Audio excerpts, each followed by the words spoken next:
So students, today we are going to study format of writing an article. ठीक है, article actual में क्या होता है पहले इसे समझ लीजिए। आर्टिकल डेफिनेशन अगर देखें, इसकी डेफिनेशन होती है article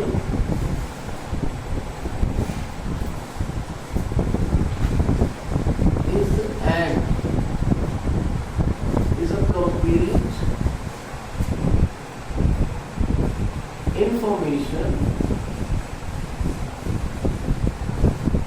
of any particular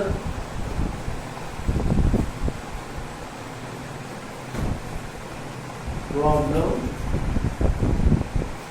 of a particular group of society.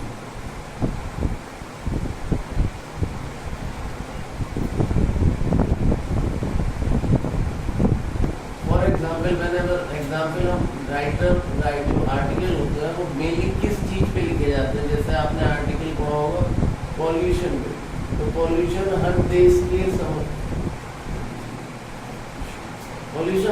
की समस्या में एक चीज है। अनएम्प्लॉयमेंट, बेरोजगारी, ये भी एक समस्या है पर्टिकुलर। जिसके पास एम्प्लॉयमेंट है उसके लिए तो समस्या नहीं है, लेकिन जिसके पास नहीं है उसके लिए एक समस्या है। तो ये एक चीज हो गई, दूसरी चीज हो गई, तीसरी चीज जैसे कि आप लिखते हैं पैंडेमिक ऑफ कोरोना।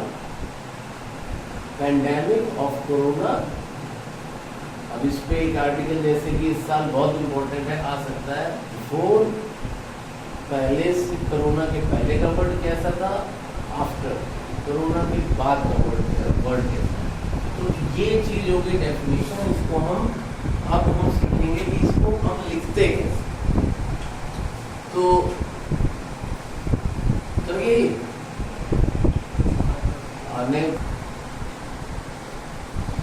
आर्टिकल के फॉर्मेट, इसका मार्किंग कैसी होती है। मार्किंग स्कीम देख लीजिए। मार्किंग स्कीम होती है इसकी 1 + 4 + 5।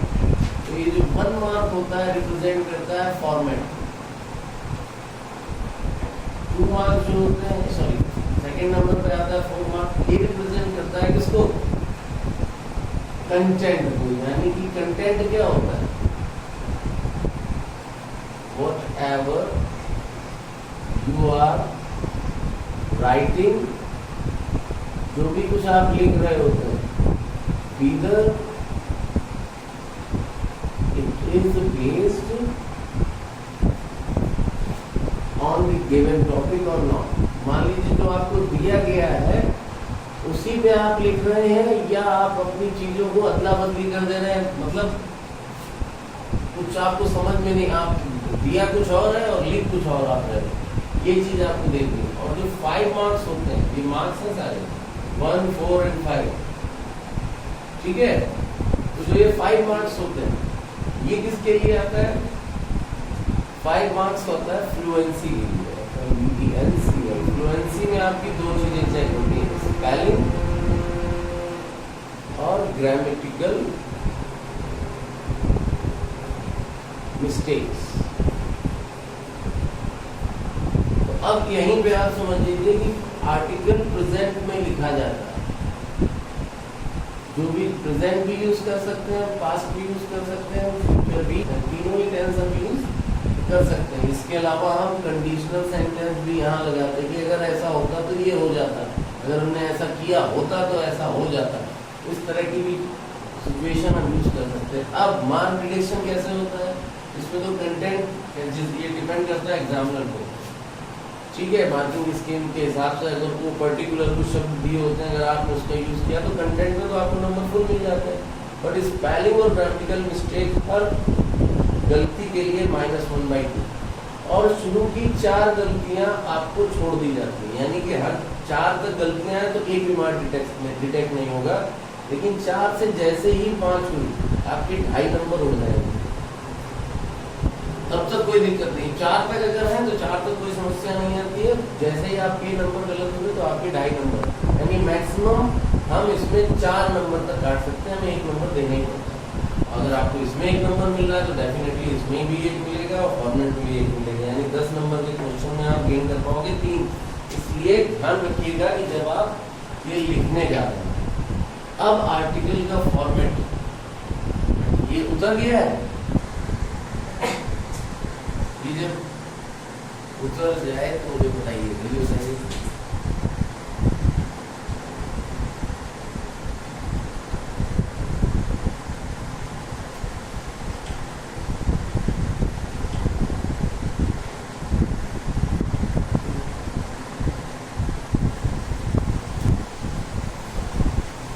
चलिए अब आर्टिकल का फॉर्मेट क्या होता है। आर्टिकल का फॉर्मेट जो होता है वो ये होता है कि सबसे पहले आप हेडिंग डालेंगे, हेडिंग के बाद बाय राइटर नेम, इतना लिखना ही आपको 1 नंबर प्रोवाइड करेगा। हेडिंग अंडरलाइन रहेगी इसके बाद स्टेप्स होते हैं। फर्स्ट नंबर पे आप रहेगा इंट्रोडक्शन।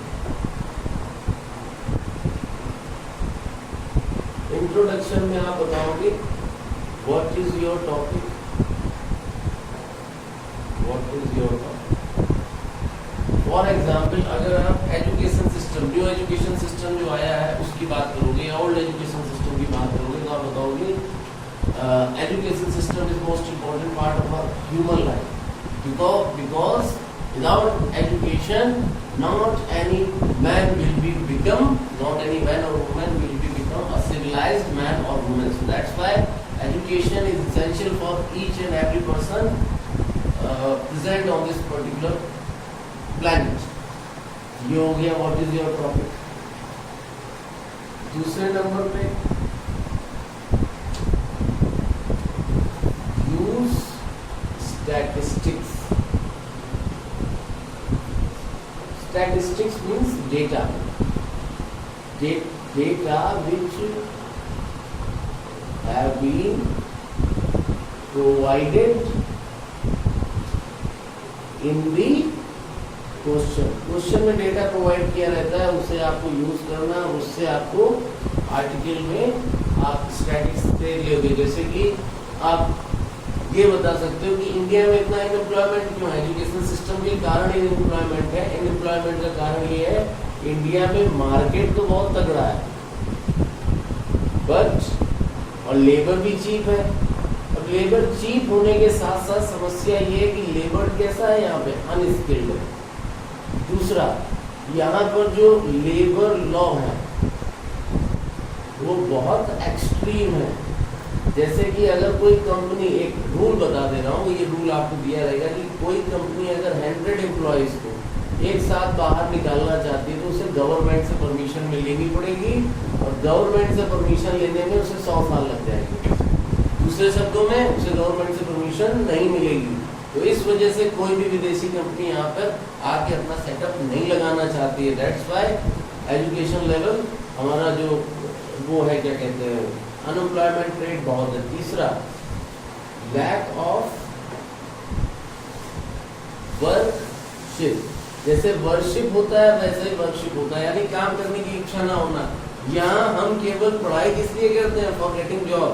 हम अपने आप को काबिल बनाने के लिए पढ़ाई नहीं करते हैं। हमें जैसे ही ये हमारा पूरा होता है हम कैसे हो जाते हैं, अनप्रोडक्टिव। ये भारत की एक बहुत बड़ी समस्या है। जैसे ही किसी की सरकारी नौकरी मिली उसका काम बंद हो जाता है, पेट बाहर निकलना शुरू हो जाता है। ये एक बहुत बड़ी समस्या है, इससे हमें पार पाना है। ये स्टैटिस्टिक्स के तौर पे यूज करके आप इसको ऐसे एक्सप्लेन कर सकते हो। अब थर्ड पार्ट, ऐसा नहीं है एजुकेशन सिस्टम हमारा जो पुराना था वो पूरा बर्बाद हो, ऐसा भी नहीं है। तो आप तीसरे नंबर पे लिखोगे बेनिफिट्स। बेनिफिट्स सभी के लिए आएंगे, बेनिफिट्स यानी कि मेरिट्स।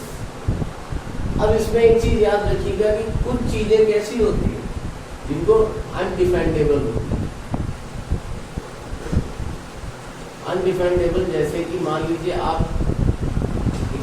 अपराध की बात कर रहे हैं तो वो कहेंगे अपराध के क्या बेनिफिट है, अपराध के कोई बेनिफिट्स नहीं होते। तो यहाँ पर ये टॉपिक नहीं रहेगा। जो अनडिफेंडेबल टॉपिक्स होते हैं उसमें ये स्टेप हम स्किप कर देंगे, ठीक है। चौथा, बेनिफिट्स के बाद आता है डी मेरिट्स यानी कि नुकसान जो हो रहे हैं उससे वो हम बताएंगे। 5वें नंबर पे हम देंगे give some suggestions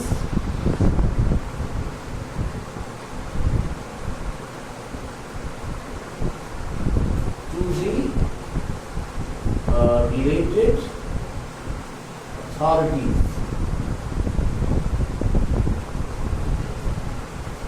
and sixth number पे क्या करेंगे? 6th नंबर पे हम करेंगे कि